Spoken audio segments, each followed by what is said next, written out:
y'all. How you doing? I hope all is well in your world. We are in a national forest again. We are at Red Cloud Campground in National Forest. And there we are. Mr. Childers went to check out the pit toilets. That's awesome. Lily's not happy. She's inside. Generator's already running. It's about 62 degrees and sunny. Breezy. The wind's coming in out of the north like they said it would. Yeah. So how many sites? There's 5 sites. Okay. And there's, well, the first one you pull in up there, it's the back end. The next one's the back end. And then across from that one that's the back end, the road goes around like here, except the other side is pull through. This one right here, right in front of us to the right, that's a pull through. There's the picnic table there. And this right here is day use only. If they want a picnic or what. Sweet. Pit toilets. And there's another group of campers on the other end of the campground. So there's 3 tents on the campsite. It looks like a man camp. A man camp. It could be some Forest Service workers, contractors, who knows, up here working. Y'all look up in there. Wow. Beautiful. I don't know what our elevation is. Hope the wind's not too much. Well, the campsite on the map said we were at 8,000 feet here. We're at 8,000 feet here? 8,200, that's the camp I've seen on the map.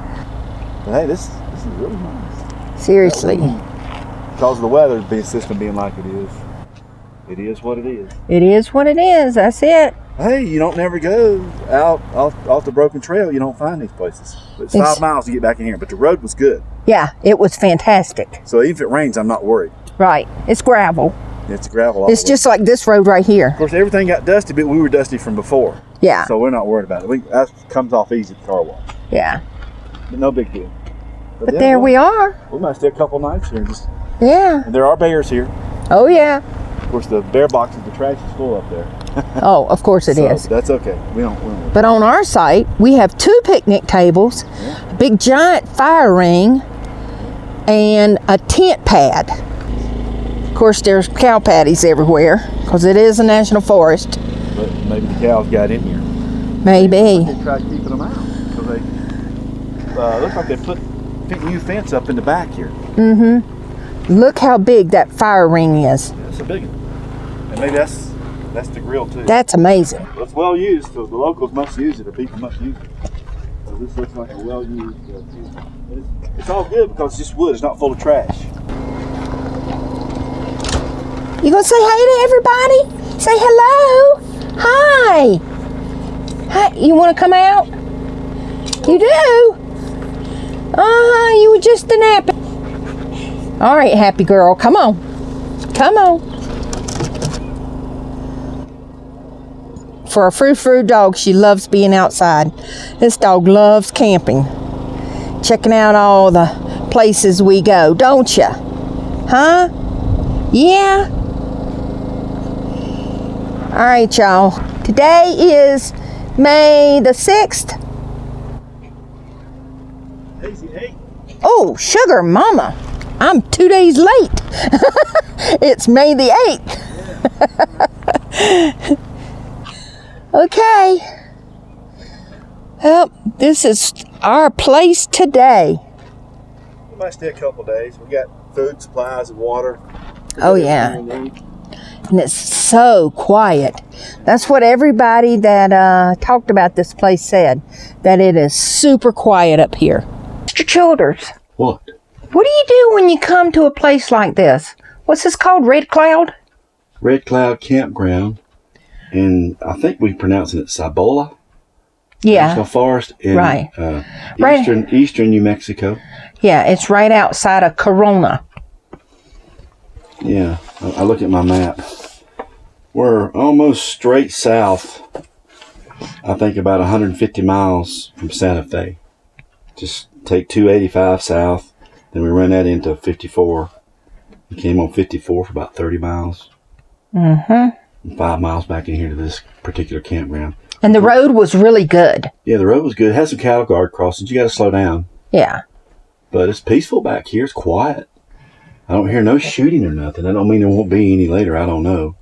But the weather's going to be getting bad. That's why we left Santa Fe, because there's a storm coming. And the temperatures are supposed to be in the 30s up there. It may be in the 30s here 1 or 2 nights. I don't know. But up there, they're supposed to have like 4 or 5 nights of 30 degrees. Because our elevation here is what? Well, where the campground is, I'm not for sure. But they said that the total peak is like 8,600 feet up. We have no internet and no TV. No TV. So what We you did find our do? CDs. So what we do is we just enjoy the solitude. Enjoy the solitude. Got magazines we picked up of New Mexico we want to read. Catch up on the reading. Checking the map. Seeing where we're at. We may be able to tolerate this 1 or 2 nights. We don't know. We're just being patient here. We hope to explore more of the north up in that area, but it's been the winter out here has been cold for us the whole winter. Yeah. And when we tried to go up in Nevada, and our friend said, don't even try to come here because it was snowing back in late February there. And it snowed in Las Vegas. Snowed in Las Vegas, yeah. So Nevada, that is. So we want to go to Alabama Hills in California and camp with our grandkids. We didn't get to do that. So, maybe next time. That's it. But in the meantime, we're kind of exploring, and it is beautiful up in that Santa Fe and Los Alamos. We wanted to go to the Bandelier National Monument, but there wasn't no camping there. Right, it was There's packed. some free camping in the national forest, but they closed those campgrounds because they had that Clone bomb or whatever. cyclone bomb, weather. Big wind, It blew all people. the trees down in the campgrounds. Yeah. And the Forest Service hasn't got to it to clean it out yet because they're, just hadn't got to it. They've had other priorities. And with the snow and the one place we camped at, Cochiti, That was awesome. it was beautiful there. And the road out of there, we were going to go north and come up the back way to Los Alamos, but that road, I think it was Highway 22, was closed. The golf course there, we went north. Right. But the golf course, right after the golf course there, the road was closed. Yeah. And they told us, we found out that because of the forest fires, they had the rains and snows have caused landslides and washed the road out. Yep. So they had to close it. So the state of New Mexico don't know when they'll Get it back open. back up that highway back open. So, but beautiful country up in there. I mean, northern New Mexico is just, this whole state's just beautiful in its own way. Every state is that I've seen out here. I can't take nothing away from any of these western states. They all have tremendous beauty. It's just unbelievable what they have. But it depends on what you want to do and what you want. I don't care too much for being in cities. I prefer just little small towns are okay, but big cities, Yeah. I just prefer to be out. I've We're always been not. that way. Yeah, we're I'm not big the city- touristy type. I'm not big city people. I'm not that I don't like the cities because they have their uses and that's where people live and congregate. Yeah. But I just don't like crowds myself.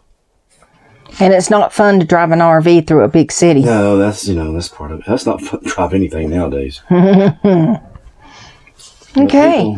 It's just there's a lot of places up here in northern New Mexico we want to see, but maybe next time out because we have to be home by the end of May. Yeah. But so far so good. There's more to check out next time we come. That's it. That's it. You can't see everything in 1 year, people. You just can't. These states are so big out here. They're way bigger than East Coast states. We States are big. we had some friends when I worked camped. They had been full time in their RV for 18 years. And she told me, she says, and we have not seen everything. 18 years. It'll take several years to see all the national parks. Oh yeah, I definitely. mean, if you got to make the trip to Alaska, we know that's a $5,000 expense right there. Right. Right? Everybody's told us is went to Alaska. Have your $5,000 Yep. in cash ready to go because you're going to pay more for gas through Canada. Right. Then by the time you make it to Alaska, you might lose a tire or two. Then you might have a breakdown, but you need And if you don't take the Alcan right. and you take the ferry to get it over, Well, the ferry prices one way was $1,500. yeah. So That's what we surmised from talking to people that had shipped their RVs across. exactly. It's all by weight. Yep. So, not that we would be that heavy, but a lot of big rigs are, Yeah, they're 36,000. right. We're nowhere near that. We're barely making 7. The trailer's 7, the truck's 85 or 89, but loaded, truck might be 95 with us in it. So you're looking at no more than 18,000 for us. That's good. It depends on how much a pound they charge for weight. But anyway, that's part of what's going on.